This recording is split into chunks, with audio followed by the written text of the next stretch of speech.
Class 9th NCERT history से। तो chapter 7 है इतिहास और खेल।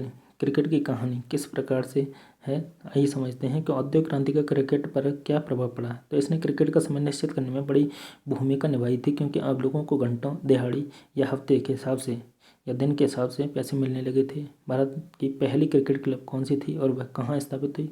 तो भारत की पहली क्रिकेट क्लब कलकत्ता क्लब थी, जिसकी स्थापना 1792 ईस्वी को हुई थी। भारत की पहली क्रिकेट क्लब कलकत्ता थी, जिसकी स्थापना 1792 ईस्वी को हुई थी। टेस्ट क्रिकेट कई मायनों में एक अनूठा खेल है, इस बारे में चर्चा कीजिए और यह किन किन अर्थों में बाकी खेलों से भिन्न है। टेस्ट क्रिकेट का अनूठापन अर्थात तथा अन्य खेलों में इसकी भिन्नता। टेस्ट क्रिकेट एक अनोखा खेल है जिसकी अन्य खेलों से अनेक भिन्नता हैं। ये एक ऐसा अनूठा खेल है जो 5 दिनों तक लगातार चले और फिर भी कोई परिणाम न निकले।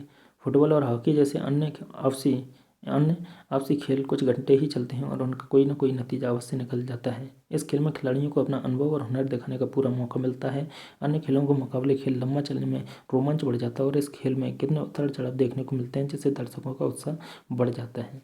19वीं शताब्दी में क्रिकेट के खेल में कौन कौन से बदलाव हुए? तो 19वीं शताब्दी में क्रिकेट में अनेक बदलाव हुए कि वाइड बॉल का नियम लागू हुआ। कब? 19वीं शताब्दी में। चोट से बचाव के लिए पैड और दस्ताने जैसे सुरक्षा उपकरणों का उपयोग होना शुरू हो गया। गेंद का सटीक व्यास निश्चित हुआ कि गेंद किस प्रकार की, कितने वजन की, कितने व्यास की बनाई जाएगी। ओवर आर्म बॉलिंग को कानूनी जामा पहनाया गया और उसे उचित मान लिया गया। बाउंड्री अर्थात चौके और छक्के की शुरुआत हुई। कब? 19वीं शताब्दी में। भारत और वेस्ट इंडीज में ही क्रिकेट क्यों इतना लोकप्रिय हुआ? यह खेल दक्षिणी अफ्रीका में इतना लोकप्रिय क्यों नहीं हुआ? तो क्रिकेट अंतर्राष्ट्रीय खेल नहीं बल्कि औपनिवेशिक खेल है। यह खेल उन्हीं देशों तक सीमित होकर रह गया जहाँ ब्रिटिश साम्राज्य के अंग थे, जिसमें भारत और वेस्ट इंडीज भी शामिल हैं। वेस्ट इंडीज में बसने वाले गोरे लोग यह खेल अपने साथ ले गए, जबकि भारत में यह खेल यहाँ के अमीरों और उच्च वर्ग ने ही अपनाया, क्योंकि भारत में यह खेल सामाजिक श्रेष्ठता का प्रतीक बन रहा था और भारतीय इसमें पीछे नहीं रहना चाहते थे। दक्षिणी अमेरिकी देश कभी भी अंग्रेजी हुकूमत के संपर्क में नहीं आ पाए।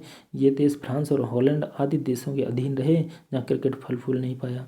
क्रिकेट पूर्णतः अंग्रेजी खेल था। वर्तमान में इन देशों की कोई भी क्रिकेट टीम इस स्तर की नहीं है। अन्य कारण है और भी है कि क्रिकेट का खेल बहुत लंबा चलता है, जिसे हर कोई पसंद भी नहीं करता। इन देशों के लोग कम समय में पूरा होने वाला खेल जैसे हॉकी और फुटबॉल अधिक पसंद करते हैं। इसी कारण से क्या है, तो नेक्स्ट क्वेश्चन है शौकिया खिलाड़ी और पेशेवर खिलाड़ी में क्या अंतर है? शौकिया खिलाड़ी मजे के लिए क्रिकेट खेलते थे, जबकि पेशेवर खिलाड़ी अपनी रोजी रोटी के लिए खेलते थे। शौकिया खिलाड़ी प्राय बल्लेबाज होते थे। शौकीन जो खिलाड़ी होते थे प्राय बल्लेबाज होते थे, जबकि पेशेवर खिलाड़ी गेंदबाज होते थे। शौकिया खिलाड़ियों को जेंटलमैन की उपाधि दी जाती थी, जबकि पेशेवर खिलाड़ियों को खिलाड़ी कहा जाता था। तो आई होप आप सभी समझ गए होंगे कि क्रिकेट का खेल क्या था, क्रिकेट की कहानी क्या थी, इतिहास क्या था। तो यह कब से चालू हुआ, कहाँ से चालू हुआ, क्रिकेट क्लब कहाँ बना सबसे पहला, इसकी स्थापना कहाँ हुई, कब हुई, कैसे हुई। तो धन्यवाद दोस्तों।